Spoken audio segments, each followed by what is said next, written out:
Good evening বন্ধুরা, আজ হলো 7 জুন রবিবার। আজকের সন্ধ্যার বিশেষ বিশেষ খবর হলো সরকারি ব্যয় কমানো এবং জনজীবনে মিতব্যয়িতার বার্তা দিতে একসঙ্গে একটি গাড়িতে সফর করলেন আসাম সরকারের 5 মন্ত্রী পীযূষ হাজারিকা, কৌশিক রায়, কৃষ্ণেন্দু পাল, সুশান্ত বরগুহাই এবং অশোক সিংহল। তাদের এই উদ্যোগের প্রশংসা করেছেন মুখ্যমন্ত্রী হিমন্ত বিশ্ব শর্মা। সুশান্ত নিজেই গাড়িটি চালান এবং তারা একসঙ্গে বিজেপি কার্যালয়ে বাজপেয়ী ভবনে উপস্থিত হন। সামাজিক মাধ্যমে একটি ভিডিও তুলে ধরে মন্ত্রী পীযূষ হাজারিকা জানান, প্রধানমন্ত্রী নরেন্দ্র মোদী বারবার জনজীবনে সংযম ও মিতব্যয়িতার উপর গুরুত্ব আরোপ করেছেন। একই সঙ্গে তিনি বলেন, মুখ্যমন্ত্রী হিমন্ত বিশ্ব শর্মাও অপ্রয়োজনীয় ব্যয় কমানোর কথা বলেছেন। সেই বার্তাকে বাস্তব রূপ দিতেই মন্ত্রীরা একসঙ্গে একটি গাড়িতে যাত্রা করার সিদ্ধান্ত নেন। পীযূষ হাজারিকা লেখেন, জনপ্রতিনিধিদের শুধু বক্তব্যে নয়, নিজেদের আচরণেও দায়িত্বশীলতার পরিচয় দেওয়া উচিত। সরকারি সম্পদের সাশ্রয়ী ব্যবহার এবং ব্যয় সংকোচনের সংস্কৃতি গড়ে তুলতে ছোট ছোট উদ্যোগও গুরুত্বপূর্ণ ভূমিকা নিতে পারে। পরে এই পোস্টটি শেয়ার করে মুখ্যমন্ত্রী হিমন্ত বিশ্ব শর্মা এই পদক্ষেপকে প্রশংসনীয় উদ্যোগ বলে উল্লেখ করেন। তিনি লেখেন, জনপ্রতিনিধিদের উচিত নিজেদের আচরণের মাধ্যমে উদাহরণ সৃষ্টি করা এবং প্রধানমন্ত্রী নরেন্দ্র মোদীর আহ্বানে সাড়া দিয়ে গাড়ি ভাগাভাগি করে ব্যবহার সহ মিতব্যয়ী পদক্ষেপ গ্রহণ করা। এই উদ্যোগের আর্থিক প্রভাব হয়তো সীমিত, তবে এর প্রতীকী গুরুত্ব রয়েছে বলে মনে করছেন অনেকে। অপরদিকে প্রধানমন্ত্রী আবাস যোজনার অধীনে আসামে আরও 16,810টি নতুন ঘর নির্মাণের অনুমোদন মিলেছে। শনিবার এই তথ্য জানিয়ে মুখ্যমন্ত্রী শর্মা বলেন, প্রধানমন্ত্রী নরেন্দ্র মোদীর এই প্রকল্পের মাধ্যমে রাজ্যের লক্ষাধিক পরিবার পাকা বাড়ির সুবিধা পেয়েছে। তিনি জানিয়েছেন, শীঘ্রই আরও 27,544টি নতুন ঘরের অনুমোদন দেবে কেন্দ্র এবং এজন্য 220 কোটি টাকা দেওয়া হবে। একই দিনে বিকশিত আসাম গড়ার লক্ষ্যে সামনে রেখে রাজ্য সরকারের শতাধিক আইএএস ও জ্যেষ্ঠ প্রশাসনিক আধিকারিকদের সঙ্গে বৈঠক করে উন্নয়নের পরবর্তী পর্যায়ের অগ্রাধিকারের বার্তা দেন। প্রধানমন্ত্রী আবাস যোজনার মাধ্যমে আসামের লক্ষাধিক পরিবার ইতিমধ্যেই নিজেদের পাকা বাড়ির স্বপ্ন পূরণ করতে পেরেছে। নতুন করে 16,810টি ঘর অনুমোদনের ফলে আরও বহু পরিবার নিরাপদ ও স্থায়ী বাসস্থানের সুযোগ পাবে। তার কথায়, এই ঘরগুলি শুধু মাথার উপর একটি ছাদ নয়, বরং হাজার হাজার পরিবারের জীবনে নিরাপত্তা, মর্যাদা এবং উন্নত ভবিষ্যতের প্রতিশ্রুতি নিয়ে আসবে। অপরদিকে আগামী 1 জুলাই 2 দিনের সফরে আসামে আসছেন জাপানের প্রধানমন্ত্রী সেনাই তাকিয়াচি। তার এই সফরকে কেন্দ্র করে 2 জুলাই আসামে পৌঁছাবেন ভারতের প্রধানমন্ত্রী নরেন্দ্র মোদী। গুয়াহাটিতে দুই দেশের প্রধানমন্ত্রীর মধ্যে গুরুত্বপূর্ণ দ্বিপাক্ষিক বৈঠক অনুষ্ঠিত হবে বলে জানা গেছে। সফরসূচি অনুযায়ী 1 জুলাই আসামে পৌঁছাবেন জাপানের প্রধানমন্ত্রী। 2 জুলাই প্রধানমন্ত্রী নরেন্দ্র মোদী গুয়াহাটিতে এসে তার সঙ্গে বৈঠকে অংশ নেবেন। 2 ও 3 জুলাই ভারত জাপান দ্বিপাক্ষিক বৈঠকের বিভিন্ন অধিবেশন অনুষ্ঠিত হবে। বৈঠক শেষে 3 জুলাই জাপানে ফিরে যাবেন সানাইয়ে তাকাইচি। উল্লেখ্য, 2019 সালে নাগরিকত্ব সংশোধনী আইন অর্থাৎ সিএএ বিরোধী আন্দোলনের সময় জাপানের তৎকালীন প্রধানমন্ত্রী শিনজো আবের আসাম সফরের পরিকল্পনা ছিল। সেই সময় তার সঙ্গে একটি বড় বিনিয়োগকারী প্রতিনিধি দলও আসার কথা ছিল, কিন্তু পরিস্থিতির কারণে সেই সফর বাতিল হয় এবং সম্ভাব্য বিনিয়োগের সুযোগ হাতছাড়া হয় আসামের। প্রায় 6 বছর পর আবারও আসামে অনুষ্ঠিত হতে চলেছে ভারত জাপান দ্বিপাক্ষিক শীর্ষ বৈঠক। রাজ্য সরকার আশা করছে, এই সফর ও বৈঠকের মাধ্যমে আসামে নতুন বিনিয়োগ, অবকাঠামো উন্নয়ন এবং আন্তর্জাতিক সহযোগিতার নতুন দিগন্ত উন্মোচিত হবে। অপরদিকে মুখ্যমন্ত্রীর রাজনৈতিক সচিব হওয়া সহজ নয়, দায়িত্ব পেয়ে দাবি তরঙ্গের। মুখ্যমন্ত্রীর রাজনৈতিক সচিবের দায়িত্ব পেয়ে প্রথম প্রতিক্রিয়াতেই কাজের গুরুত্ব বুঝিয়ে দিলেন বিধায়ক তরঙ্গ গগৈ। তার সাফ কথা, মুখ্যমন্ত্রী ডক্টর হিমন্ত বিশ্ব শর্মার সঙ্গে কাজ করা সহজ নয়। মুখ্যমন্ত্রীর কাজের গতি, রাজনৈতিক ব্যস্ততা এবং প্রশাসনিক দক্ষতার সঙ্গে তাল মিলিয়ে চলতে হলে সর্বক্ষণ প্রস্তুত থাকতে হবে। সংবাদ মাধ্যমের সঙ্গে কথা বলতে গিয়ে তরঙ্গ গগৈ বলেন, মুখ্যমন্ত্রীর রাজনৈতিক সচিব হিসেবে নিযুক্তি তার কাছে সম্মানের হলেও একই সঙ্গে এটি বড় দায়িত্ব। মুখ্যমন্ত্রীর কাছ থেকে কাজ শেখার সুযোগ মিলবে বলেও জানান তিনি। তার বক্তব্য, মুখ্যমন্ত্রীর নির্দেশ মেনেই তিনি আগামী দিনে কাজ করবেন এবং সরকার, দলীয় সংগঠন ও সাধারণ মানুষের মধ্যে সমন্বয় রক্ষায় নিজের ভূমিকা পালন করার চেষ্টা করবেন। তরঙ্গের কথায়, মুখ্যমন্ত্রীর সঙ্গে কাজ করতে গেলে শুধু রাজনৈতিক অভিজ্ঞতা নয়, দ্রুত সিদ্ধান্ত নেওয়ার ক্ষমতা এবং মাঠ পর্যায়ের সঙ্গে সরাসরি যোগাযোগ রাখার দক্ষতাও জরুরি। সেই দিক থেকে নতুন দায়িত্বকে তিনি চ্যালেঞ্জ হিসেবেই নিচ্ছেন। এদিন বিধায়ক তহবিল বৃদ্ধির প্রসঙ্গেও মন্তব্য করেন তরঙ্গ গগৈ। তিনি বলেন, প্রত্যেক বিধায়কই নিজের কেন্দ্রের উন্নয়নের জন্য বেশি তহবিল চান। রাস্তা, নালা, পানীয় জল, ছোটোখাটো পরিকাঠামোগত কাজ এ ধরনের প্রকল্প বাস্তবায়নে বিধায়ক তহবিল গুরুত্বপূর্ণ ভূমিকা পালন করে। তাই এই তহবিল বৃদ্ধি পেলে সাধারণ মানুষের চাহিদা পূরণে আরও সুবিধা হবে বলে মত তার।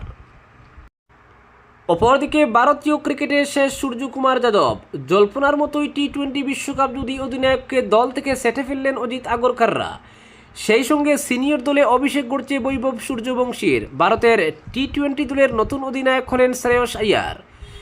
আয়ারল্যান্ড এবং ইংল্যান্ড সফরের জন্য আজ টি-20 দল ঘোষণা করছে ভারতীয় ক্রিকেট বোর্ড। সেই সঙ্গে বেছে নেওয়া হয়েছে আগামী এশিয়ান গেমসের দলও। এবার এশিয়াডে শক্তিশালী দলই পাঠাচ্ছে ভারত।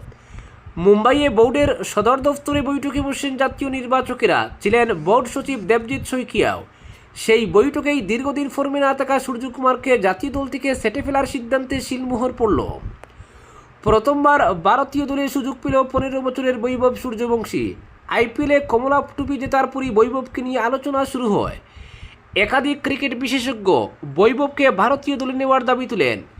শেষ পর্যন্ত শনিবার ঘোষিত 3টি দলেই রাখা হয়েছে তাকে।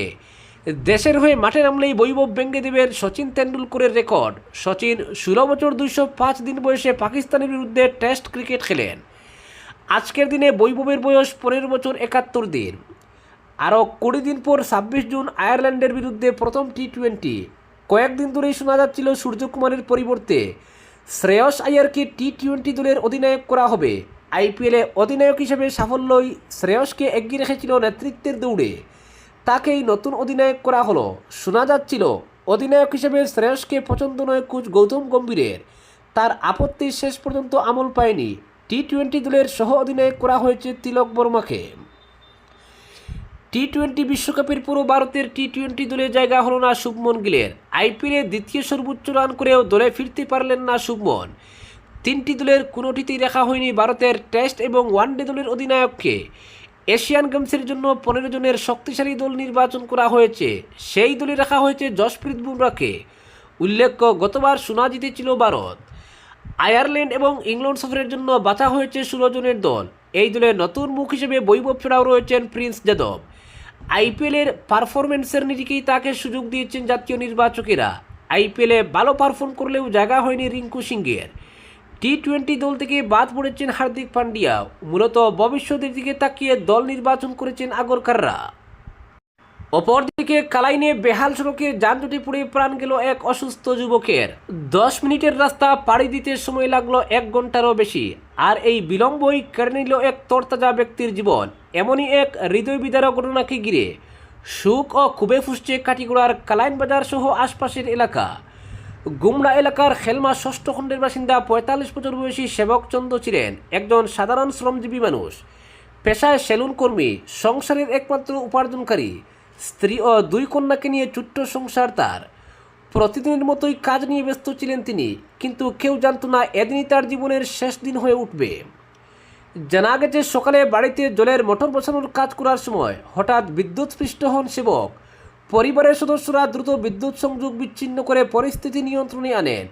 প্রথমে মনে হয়েছিল বড় ধরনের বিপদ হয়তো এড়ানো গেছে, কিন্তু কিছুক্ষণ পর থেকেই তার শারীরিক অবস্থার অবনতি হতে শুরু করে। পরিবারের সদস্যরা আর সময় নষ্ট না করে তাকে দ্রুত কালাইন হাসপাতালে নিয়ে যাওয়ার সিদ্ধান্ত নেন।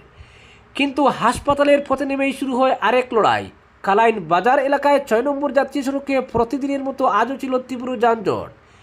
যে পথ অতিক্রম করতে সাধারণত 10 মিনিটের বেশি সময় লাগে না, সেই পথ পার হতে লেগে যায় 1 ঘন্টারও বেশি। অসুস্থ সেবক চন্দ্রকে নিয়ে পরিবারের সদস্যরা যানজটের মধ্যে আটকে পড়েন। সময় যেন তখন হাতের মুঠো থেকে ফসকে যাচ্ছিল।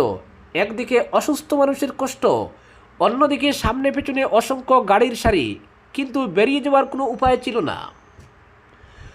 অবশেষে দীর্ঘ প্রতীক্ষার পর হাসপাতালে পৌঁছানো গেলেও আর শেষ রক্ষা হয়নি। কর্তব্যরত চিকিৎসকরা সেবক চন্দ্রকে মৃত ঘোষণা করেন।